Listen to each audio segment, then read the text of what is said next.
Om Swastiastu. Selamat sore seluruh masyarakat Bali yang saya hormati. Pada sore hari ini saya menyampaikan informasi tentang perkembangan COVID-19 di Provinsi Bali. Yang pertama, saya mengupdate tentang kasusnya. Pada hari ini ada tambahan pasien dalam pengawasan atau PDP sebanyak 9 orang. Terdiri dari 2 orang WNA dan 7 orang WNI. Sampel yang sudah kita sampaikan ke uji laboratorium sebanyak 111 sampel. Untuk hari ini belum ada yang keluar. Dengan demikian maka pada hari ini tidak ada tambahan kasus yang positif. Jadi yang ada adalah tambahan pasien dalam perawatan. Itu perkembangan kasusnya.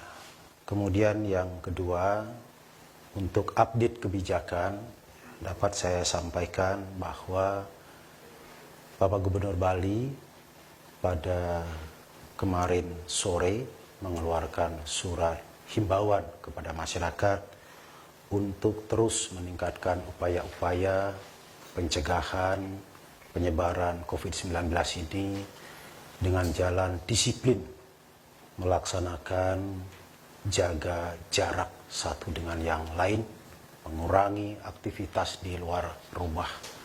Secara lebih spesifik, Bapak Gubernur dalam surat edarannya meminta kepada seluruh masyarakat Bali untuk tetap berada di rumah, tidak melaksanakan aktivitas di luar rumah pada hari Kamis, tanggal 26 Maret 2020. Jadi sehari setelah Hari Raya Nyepi, Bapak Gubernur memohon kepada seluruh masyarakat Bali untuk tetap berada di rumah pada hari Ngembak Geni. Tujuannya adalah untuk terus menguatkan upaya-upaya untuk mencegah penyebaran penyakit COVID-19 ini sebagaimana yang saya sampaikan kemarin sudah berada di sekitar kita. Karena ada 2 orang Bali yang positif terinfeksi virus corona. Jadi surat himbauan Bapak Gubernur agar diposisikan pada pemahaman seperti itu. Kemudian yang kedua, kemarin sore kami menerima bantuan berupa APD atau alat pelindung diri yang akan digunakan oleh kawan-kawan di rumah sakit, terutama sekali di rumah sakit rujukan di dalam menangani pasien dalam pengawasan maupun pasien yang sudah positif. Kami menerima 4.000 APD. Bantuan dari pemerintah pusat sudah sampai kemarin sore dan sudah langsung didistribusikan kepada rumah sakit rujukan tersebut. Kemudian yang berikutnya, Satgas juga telah memberikan bantuan kepada semua kabupaten kota untuk terus melanjutkan upaya-upaya pencegahan COVID-19 ini. Satgas membagikan desinfektan sebanyak 350 liter atau 70 galon kepada semua kabupaten kota di Bali yang dikoordinasikan oleh Kepala Pelaksana BPBD Kabupaten Kota Sebali. Dan juga membagikan masker 10.000 pieces kepada semua kabupaten kota untuk digunakan dalam rangkaian pencegahan COVID-19 ini. Tidak boleh digunakan untuk hal-hal yang tidak terkait dengan pencegahan COVID-19 ini. Kemudian mengenai karantina, dapat saya informasikan bahwa sampai sore hari ini jumlah pekerja asal Bali yang bekerja di luar negeri yang dikarantina sebanyak 30 orang. Semuanya dalam keadaan sehat walafiat. Jadi tidak ada yang sakit satupun. Ya. Demikian mengenai informasi tentang kasusnya dan juga tentang kebijakan yang diambil oleh Bapak Gubernur serta langkah-langkah Satgas COVID-19 untuk melanjutkan dan juga memperkuat upaya-upaya pencegahan COVID-19 ini di Bali. Semuanya kita tujukan untuk keselamatan dan kesehatan masyarakat kita semua. Apapun langkah-langkah yang diambil, termasuk karantina, mohon ditempatkan sebagai upaya untuk menjamin keselamatan dan kesehatan masyarakat kita semua. Demikian yang dapat saya sampaikan berkaitan dengan kasus, kebijakan, dan langkah-langkah yang diambil oleh pemerintah Provinsi Bali yang dalam hal ini operasionalnya dikoordinasikan oleh Satgas Penanggulangan COVID-19. Sekian dan terima kasih. Ada pertanyaan? Izin Pak Sekda, saya Cok Devi dari TVRI Bali, mewakili beberapa teman media yang saat ini menyaksikan live streaming press conference ini. Yang pertama, Pak Sekda, berkaitan dengan surat imbauan Gubernur untuk tetap berada di rumah pada Hari Ngembak Geni tanggal 26 Maret 2020. Ada salah satu kabupaten, yaitu Kabupaten Gianyar, yang mengeluarkan surat instruksi kepada masyarakatnya untuk tetap berada di rumah pada tanggal tersebut dan menutup seluruh akses lalu lintas. Lalu bagaimana kemudian bagi masyarakat yang harus keluar misalnya untuk bekerja? Mungkin juga ini berlaku di kabupaten kota lainnya di Bali. Apa yang harus mereka lakukan? Kemudian mungkin apa yang harus mereka tunjukkan? Apakah mereka harus menunjukkan surat dispensasi kemudian dari perusahaannya agar mereka bisa keluar dari rumah atau seperti apa? Terima kasih Pak. Terima kasih, pertanyaan yang bagus. Kemarin malam Bapak Gubernur, kemarin sore ya, sampai malam, Bapak Gubernur berdiskusi dengan kami, Satgas, dan juga pihak-pihak yang lain untuk mendiskusikan upaya-upaya penguatan pencegahan COVID-19 ini. Karena pada tanggal 24 itu hari Nyepi, Sipeng, kita tidak bisa kemana-mana, tidak boleh kemana-mana. Kemudian tanggal 25 itu Ngembak Geni. Tanggal 26 itu Ngembak Geni. Masih rangkaian Nyepi. Ya kan? Sebagaimana biasa kalau Ngembak Geni, masyarakat kita beraktivitas di luar karena konteksnya hari raya. Ngembak Geni ini kita kaitkan dengan himbauan gubernur, himbauan pemerintah pusat yang sebelumnya, yang selalu menekankan kepada upaya menjaga jarak, kemudian mengurangi aktivitas di luar rumah, meniadakan kegiatan-kegiatan keramaian, kumpul-kumpul dalam jumlah yang banyak. Jadi Ngembak Geni ini perlu disikapi oleh gubernur dengan himbauan supaya tetap berada di rumah, tidak kemana-mana dulu. Sebab kalau tidak ada himbauan ini, maka Ngembak Geni sebagaimana Nyepi sebelumnya akan digunakan oleh masyarakat untuk anjang sana, bepergian ke sana kemari, mengunjungi keluarga, kerabat, dan bahkan ke objek-objek wisata. Nah, ini perlu diantisipasi dengan baik. Karena itu maka perlu ada himbauan khusus ya, supaya masyarakat tidak menggunakan Ngembak Geni ini sebagai momen untuk keluar rumah, beranjang sana, mengunjungi keluarga, saling memaafkan, berwisata, dan lain sebagainya. Ini konteksnya untuk tahun ini. Tahun depan tentu tidak demikian kalau tidak ada kasus. Mengenai apa yang diambil oleh pemerintah Kabupaten Gianyar dengan Parisade Kabupaten Gianyar, dengan Majelis Desa Adat Kabupaten Gianyar, tadi Bapak Gubernur sudah berkomunikasi langsung, meminta informasi tentang hal ini. Kalau kita baca dengan cermat, himbauan itu ada pengecualian. Siapa yang dikecualikan bisa keluar rumah, yaitu ada petugas TNI, Polri, ASN yang sedang bertugas, kemudian ambulans, petugas medis, dan lain sebagainya. Ya, untuk ini tentu sudah dikecualikan. Kemudian yang kedua, bagaimana kalau masyarakat kita bekerja di kantor? Kalau kantor-kantor pemerintah, semuanya tutup.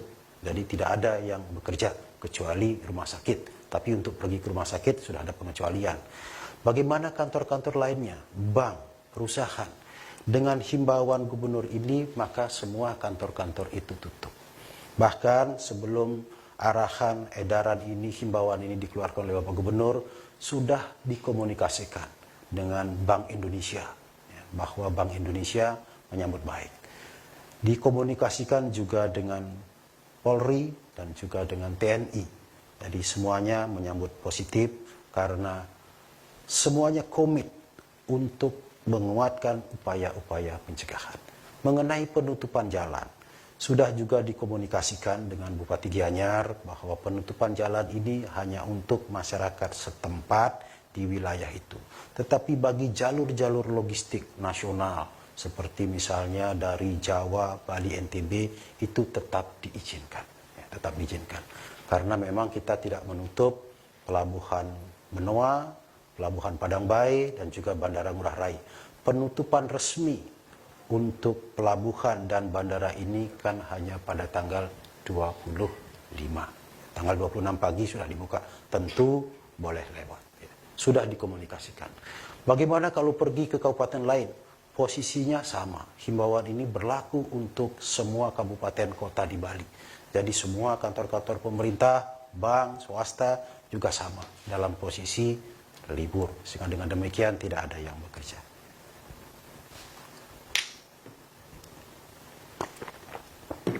Ada lagi? Berkaitan dengan rapid test, Pak Sekda. Ya. Kira-kira apakah pemerintah Provinsi Bali sudah mulai menentukan kira-kira kriteria siapa saja yang berhak mendapatkan rapid test tersebut? Kemudian kira-kira berapa banyak warga yang akan menjalani rapid test COVID-19 di Bali? Ya, terima kasih. Terima kasih. Rapid test ini ada, kalau kita artikan rapid test itu kan tes cepat. Ini kami lakukan dengan dua cara.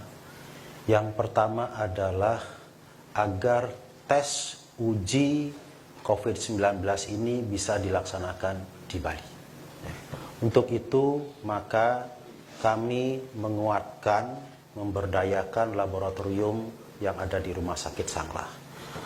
Kemarin malam sudah dipastikan reagen untuk melakukan uji ini sudah tiba di Rumah Sakit Sanglah. Hari ini sedang dilakukan uji coba. Pihak laboratorium Rumah Sakit Sanglah dan Dekan Fakultas Kedokteran UNUD sudah memastikan bahwa mulai hari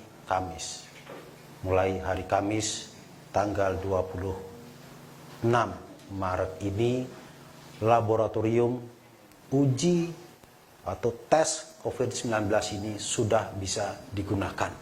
Sehingga dengan demikian bagi PDP yang ada di rumah sakit di Bali sudah bisa mengirim sampel swabnya ke lab Rumah Sakit Sanglah. Kemudian yang kedua, rapid test yang kedua adalah rapid test yang menggunakan instrumen yang lebih sederhana. Itu sedang kita upayakan, kami sudah membeli, diperkirakan akan tiba di Bali alatnya tanggal 28, mudah-mudahan tidak melenceng. Tadi dalam video conference antara Bapak Presiden dengan beberapa menteri dan para gubernur se-Indonesia juga sudah disampaikan bahwa pemerintah pusat telah mengadakan alat rapid test dan akan mendistribusikannya ke Bali. Bali salah satu daerah yang mendapat bantuan alat rapid test itu. Jika sudah tiba di Bali, maka tentu kami akan segera menggunakannya. Siapa yang akan dilakukan rapid test? Tentu tidak untuk seluruh masyarakat Bali. Ada kriteria yang harus dipenuhi. Kriterianya sederhana saja, tentu yang paling membutuhkan dan yang kita butuhkan. Siapa itu? Yang pertama adalah tentu kawan-kawan kita yang berada di karantina. Bagi kawan-kawan kita yang berada di karantina, ini kita harus segera tes dengan menggunakan rapid test. Kalau negatif, maka tentu mereka bisa pulang. Karena sampai hari ini semuanya dalam kondisi sehat. Nanti kita tes dengan rapid test, kalau sehat maka tidak perlu 14 hari karantina. Mereka bisa boleh pulang. Kemudian yang kedua, yang kita rapid test tentu saja adalah ODP, orang dalam pengawasan. Siapa itu? Mereka adalah orang-orang yang pernah kontak dekat, saya ulangi kontak dekat, ya, dengan kasus yang positif. Ya kan? Dengan kasus yang positif. Kenapa kontak dekat? Karena hanya kontak dekat yang berpeluang terjadi transmisi. Jadi kepada mereka lah yang diprioritaskan. Ya kan? Nah, ini jumlahnya tentu banyak, ya kan? Sebagaimana saya umumkan kemarin, tetapi yang kemarin kan ada yang sudah dikirim ke laboratorium. Nanti kalau ada lagi ODP, maka ini yang juga menjadi prioritas. Jadi mereka itulah. Kemudian yang ketiga, yang juga kita butuhkan dan kita haruskan mengikuti rapid test ini tentu saja kawan-kawan kita, tenaga medis, tenaga paramedis, dan para staf yang terkait dengan penanganan PDP di rumah sakit. Mereka perlu kita tes dengan menggunakan rapid test untuk meyakinkan apakah kawan-kawan kita ini tidak terinfeksi atau tidak. Sehingga dengan demikian mereka bisa tenang melaksanakan tugasnya. Jadi inilah kelompok orang yang kita prioritaskan untuk rapid test. Bagaimana dengan yang PDP? Yang PDP tentu harus mengikuti tes uji laboratorium, ya, karena uji laboratorium ini memiliki presisi yang lebih tinggi atau ketepatan yang lebih tinggi dengan rapid test. Ya. Itu ya. Mungkin masih berkaitan dengan rapid, Pak. Kalau dikatakan oleh jubir pemerintah untuk penanganan COVID-19 di pemerintah pusat, rapid test ini kan tidak bisa sekali dilaksanakan. Sekali melaksanakan negatif hasilnya, belum tentu hasil berikutnya adalah negatif. Apakah nanti orang-orang yang sudah rapid test ini akan dilakukan rapid test ulang? Ya, jadi begini, untuk orang-orang yang sehat, ya kan, untuk orang-orang yang memang sehat, tentu rapid testnya ini sudah bisa untuk mengambil kesimpulan bahwa dia tidak negatif. Misalnya tadi karantina kan, artinya sudah bisa diambil keputusan untuk pulang. Bahwa nanti diperlukan tes lagi kan bisa dilakukan ketika mereka berada di rumah. Karena semua orang ini tetap dalam pantauan. Makanya disebut dengan nama ODP, orang dalam pantauan. Bukan hanya tes, kesehatannya pun dipantau oleh kawan-kawan kita di Dinas Kesehatan Kabupaten Kota. Mereka yang mengikuti karantina mandiri itu dihubungi oleh petugas kesehatan dengan telepon untuk menanyakan kondisinya. Kalau ada gejala demam, maka akan diminta untuk segera ke rumah sakit.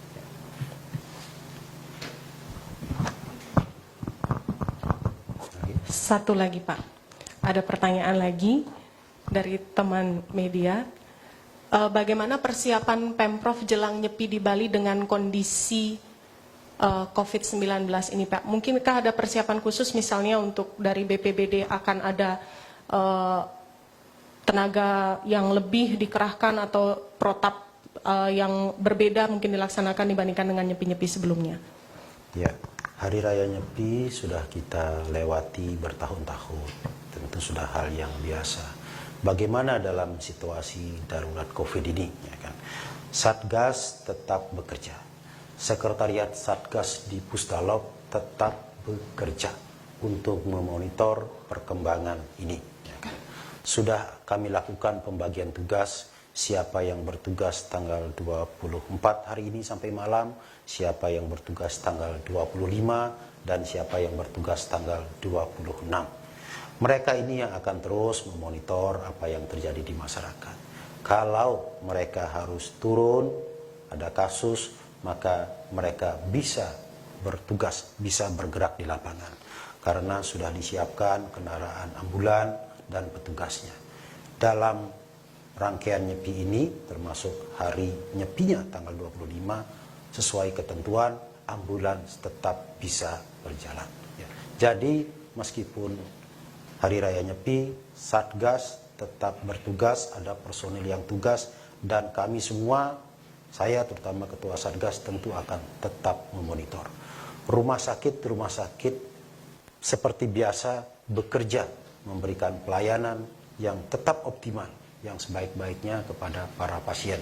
Tidak hanya PDP COVID, tetapi juga semua pasien yang melakukan rawat inap di rumah sakit tetap dilayani dengan baik, dan rumah sakit sudah terbiasa dari tahun ke tahun, dari nyepi ke nyepi melakukan perawatan terhadap pasien rawat inap pada saat hari nyepi. Ya.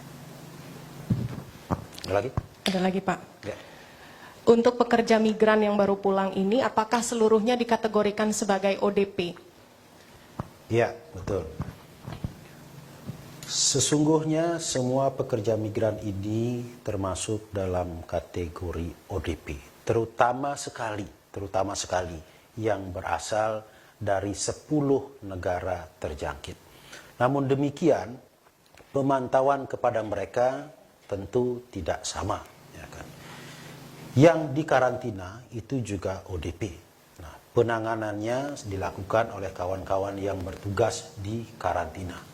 Sedangkan bagi mereka yang pulang, sudah kami terus-menerus instruksikan untuk melakukan isolasi diri sendiri di rumah selama 14 hari. Bupati Wali Kota Sebali juga sudah menegaskan kepada mereka dan bahkan mengawasi kawan-kawan kita yang baru pulang dari luar negeri ini untuk melakukan isolasi diri sendiri di rumah masing-masing. Posko di setiap desa yang berkeanggotaan dari unsur pemerintah desa, unsur desa adat, unsur Babinsa, dan unsur Babin Kamtimas akan melakukan pengawasan kepada kawan-kawan kita ini. Ya. Jadi dengan demikian tetap dalam pantauan. Begitu juga yang disebut dengan kontak tracing. Yang pernah kontak dengan yang kasus positif ini itu dalam pantauan petugas medis. Jadi petugas medis setiap hari berkomunikasi dengan mereka untuk menanyakan kondisinya. Ya kan? Kalau mereka sehat, maka akan tetap dianjurkan untuk bertahan di rumah, tidak melakukan aktivitas keluar, menjaga kesehatannya. Kalau kesehatannya terganggu, diinformasikan kepada yang memantau itu dan akan diarahkan untuk melakukan pemeriksaan ke fasilitas kesehatan masyarakat terdekat. Ya. Terakhir, Ya. Pak Sekda, mungkin ini ada teman media yang ingin mendapatkan informasi lebih rinci terkait dengan pasien positif. Apakah betul salah satu pasien positif tersebut adalah PNS di Pemprov Bali? Ya, saya harus mengatakan benar. Ya kan? Jadi salah satu yang positif ini adalah PNS di pemerintah Provinsi Bali. Ya kan? Dengan demikian, maka ini menjadi kewaspadaan kita semua, terutama sekali PNS di pemerintah Provinsi Bali. Ya kan? Namun demikian perlu saya jelaskan bahwa PNS ini mengalami gejala yang terindikasi COVID-19 ini setelah pulang dari melaksanakan tugas dinas di Jakarta. Ya kan? Oleh karena itu, maka kami sudah mengeluarkan instruksi yang sangat kuat untuk melarang semua pejabat dan semua staf di lingkungan pemerintah Provinsi Bali untuk tidak melakukan perjalanan dinas keluar daerah. Lagi? Cukup? Cukup ya? Baik, terima kasih. Selamat sore.